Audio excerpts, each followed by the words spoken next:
What if I told you that almost everything you believe about yourself is an illusion? That the choices you think you're making freely are in fact being whispered into your mind by something hidden, something ancient, something you cannot see. Science tells us that up to 95% of your daily life is controlled by the subconscious mind, a vast underworld of forgotten memories, buried fears, secret desires, and invisible patterns. So ask yourself, who's really living your life? You, or the part of you you've never met? If this thought already stirs something inside you, then stay with me, because today we're going to journey deep into the landscapes Carl Jung called the unconscious, and discover how this hidden 95% of you holds the keys to power, meaning, and transformation. Before we dive in, if you're drawn to stories that peel back the layers of the mind and reveal hidden truths, make sure to subscribe and turn on the bell. Together, we'll walk through some of the deepest ideas ever written, and you won't want to miss what's coming next. Let me ask you something. Have you ever had a dream so strange, so vivid, that it felt like it wasn't really yours, as if it carried a message from something beyond you? Write in the comments, what's the most powerful dream you remember? Hold that memory close, because in a few minutes, I'll reveal what Jung believed these dreams really mean. And you'll get to compare your interpretation with his. Every book, every idea, you may have heard it before, but never like this. Carl Jung believed that inside every human being lives two worlds. One, the world of the conscious, the daylight of reason, choice, and logic. The other, the world of the subconscious, a vast ocean of symbols, archetypes, and hidden forces that shape our destiny without asking our permission. Imagine this. When you look in the mirror, the face you see is only 5% of who you are. The rest is hidden, but it's there, steering you, shaping your fears, choosing your desires, and even scripting the conflicts of your life. And here's the terrifying part. Until you make the unconscious conscious, Jung warned, it will direct your life, and you will call it fate. When we are children, the subconscious mind is wide open, like soft clay waiting for impressions. Every word spoken by a parent, every look of approval or disappointment, every wound we couldn't explain, all of it sinks beneath awareness and begins to shape the invisible script of our lives. By the time we reach adulthood, we think we are making choices, but in reality, we are simply following programs written long ago. Jung understood this better than anyone. He saw that the subconscious is not only personal, but also collective. The fears you carry may have been whispered into you by your ancestors. The images in your dreams may not belong to your individual story, but to the endless tapestry of humanity. And yet hidden in this vast underworld is not only the weight of our suffering, but also the seeds of our deepest potential. Think for a moment about the last time you overreacted to something small, a word, a glance, a rejection that shouldn't have hurt so much. In that moment, it wasn't your rational mind taking control. It was the subconscious, summoning an old wound, replaying an old story. This is the shadow, the part of ourselves we deny, repress, and exile. But the shadow never disappears. It waits, and it leaks through in anger, envy, fear, and projection. We say, "He makes me so angry," or "She triggers me," when in truth, it is our own unconscious self demanding to be seen. Jung warned that until you face your shadow, you will remain its prisoner. But when you dare to confront it, when you gather the courage to see the darkness within yourself, something extraordinary happens. You unlock a power you never imagined. Because the shadow is not only your weakness, it also contains the raw energy of your creativity, your strength, your wholeness. Pause with me here. What part of yourself have you tried hardest to hide from the world? What truth about you feels too dangerous to admit? Write it down, even if only for yourself. In that hidden place lies not your shame, but your path to freedom. The subconscious does not speak in language like the conscious mind. It speaks in symbols, in images, in dreams. This is why dreams fascinated Jung. He believed dreams are not random nonsense, but coded messages from the unconscious, guiding us toward healing and balance. Remember that dream you thought about earlier? Notice how it felt, not just what it showed. Was there a figure chasing you? Was there a house, a child, an animal? These are not arbitrary. They are archetypes, ancient symbols that speak to all of humanity. When you learn to read them, you begin to communicate with the 95% of yourself that has been silent until now. But here is the paradox. Most people run from their subconscious. They drown it with noise, distraction, and endless scrolling. They fear silence, because in silence, the unconscious begins to whisper. Yet this is where transformation begins. By daring to sit still, to reflect, to enter the darkness of your own mind, you awaken what Jung called individuation, the process of becoming whole, of uniting the fragments of self into a greater totality. Think of your life as a play on a stage. The conscious mind is the actor under the spotlight.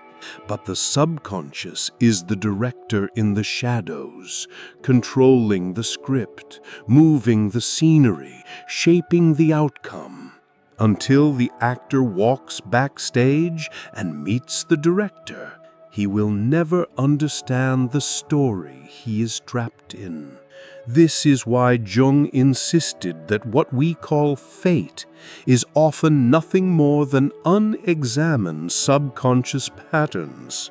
The relationships that keep failing, the opportunities we keep missing, the fears we cannot overcome. They are not fate. They are the voice of the unconscious, demanding to be heard. And here lies the great secret. The subconscious is not your enemy. It is your ally, waiting to be discovered. Inside it lives the wisdom of your ancestors, the creativity of the artist, the resilience of the survivor, the intuition of the mystic.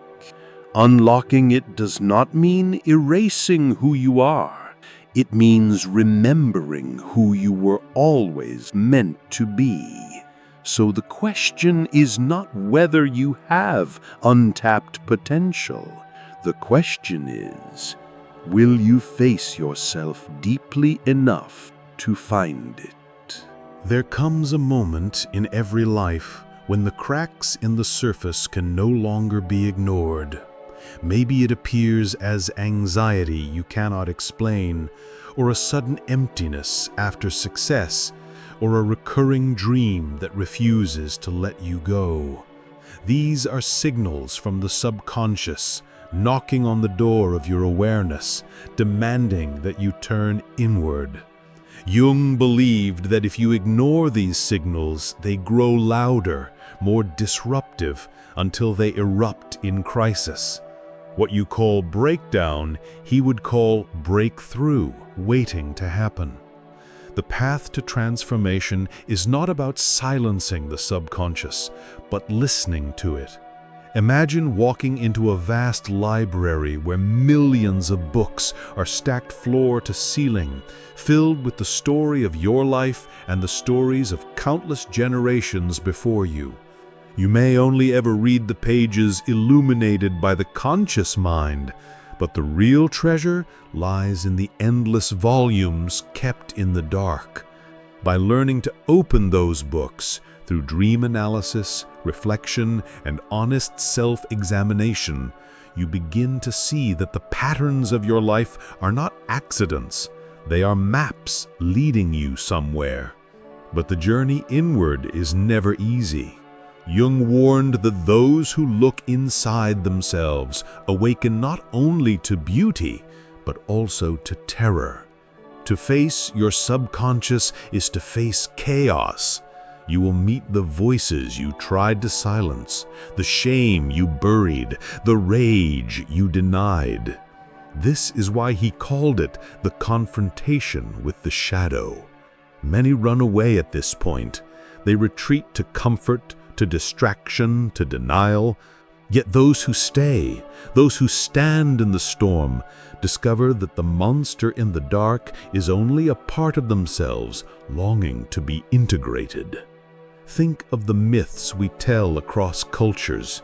The hero must descend into the underworld, confront dragons, and bring back the treasure. This story is not only about warriors and kings, it is about you.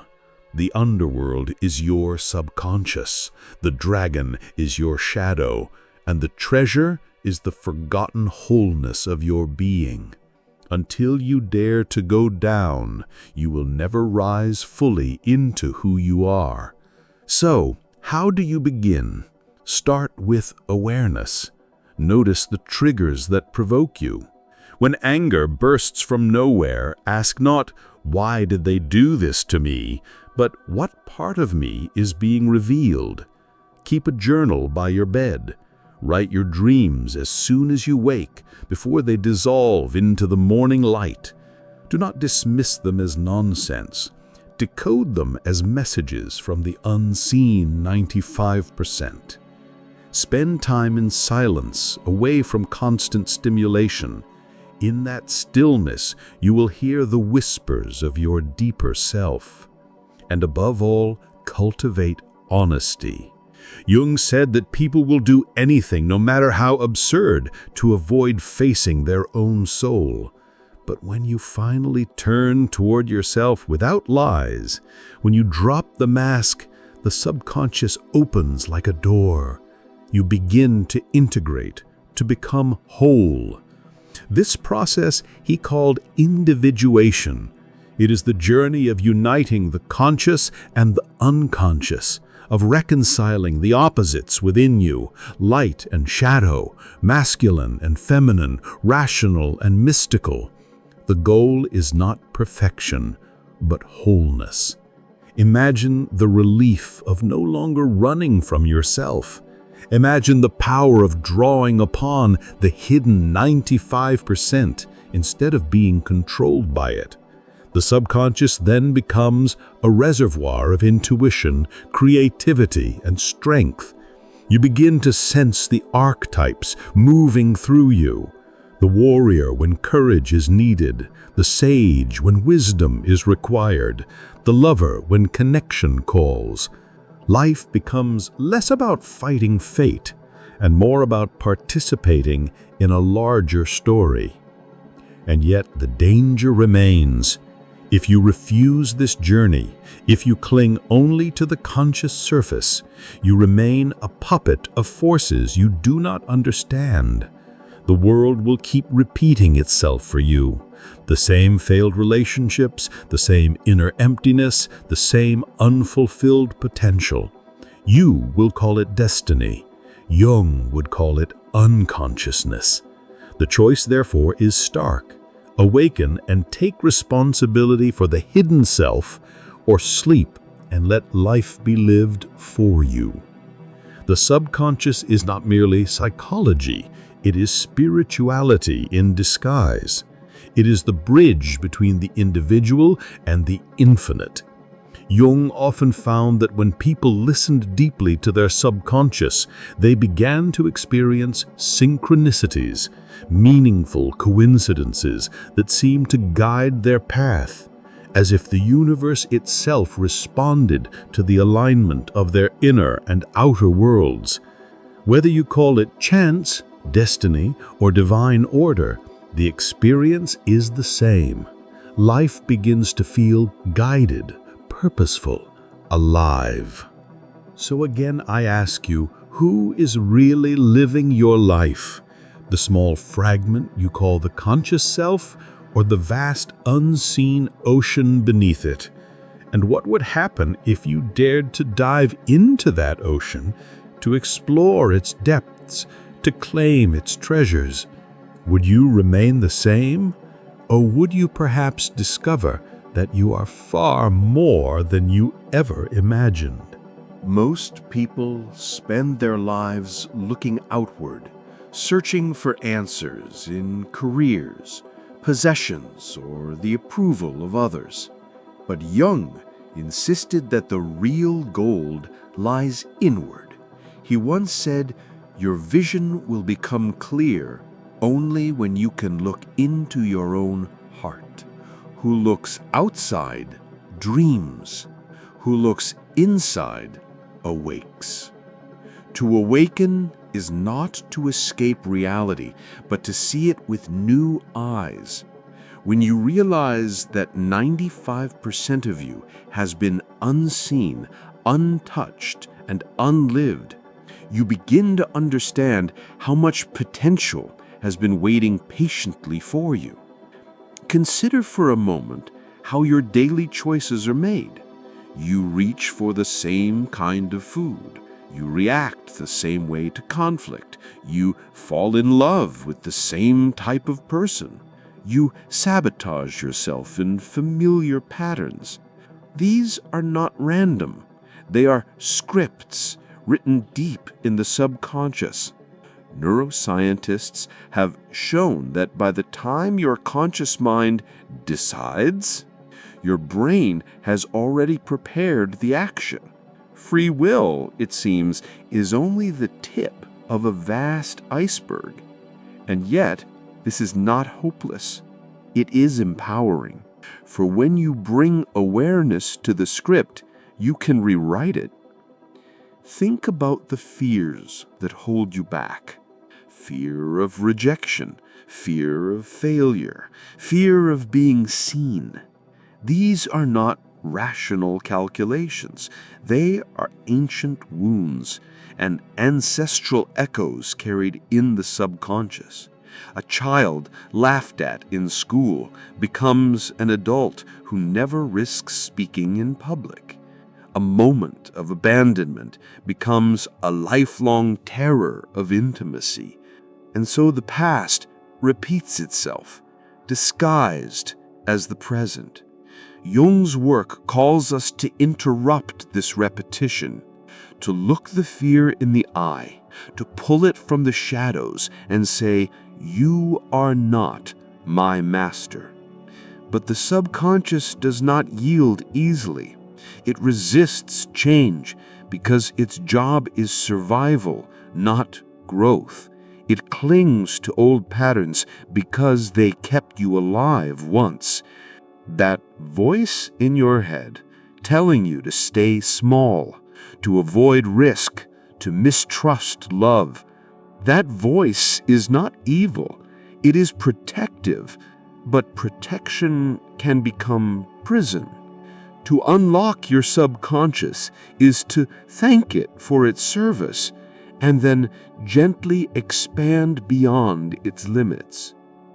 This is why rituals, symbols, and imagination are so powerful. They speak the language of the subconscious. Affirmations alone often fail because the subconscious does not listen to words. It listens to images, repetition, and emotion. That is why visualization works. When you vividly imagine a new reality, your subconscious begins to accept it as truth, and your body and behavior follow. Jung would say you are feeding the archetype of transformation, activating an ancient pattern of rebirth. Pause for a moment and ask yourself, what symbol has been recurring in your life? Perhaps an animal you keep encountering, a dream image, a story that won't leave you. Do not dismiss it. Symbols are the alphabet of the unconscious. They carry messages that logic cannot translate. To ignore them is to throw away letters from your own soul. As you continue on this journey, expect resistance. Friends may not understand. Society may not support, and parts of yourself will rebel. But remember, the hero's journey is not about comfort, it is about truth. And truth requires descent into the hidden depths. Jung often compared this to alchemy, the process of transforming lead into gold. In alchemy, the material must first be broken down, burned, dissolved, before it can be purified and reborn as something precious. The subconscious works the same way. You must face dissolution before you find integration. But when integration comes, the reward is extraordinary. You begin to feel a harmony between the conscious and unconscious, a dialogue instead of a battle. Your dreams offer guidance instead of confusion. Your shadow becomes a source of energy instead of sabotage. Life no longer feels like a series of random events, but like a narrative with meaning. You realize that the potential within you is not theoretical, it is alive, waiting to be claimed.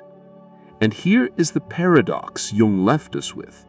The subconscious, though hidden, longs to be known.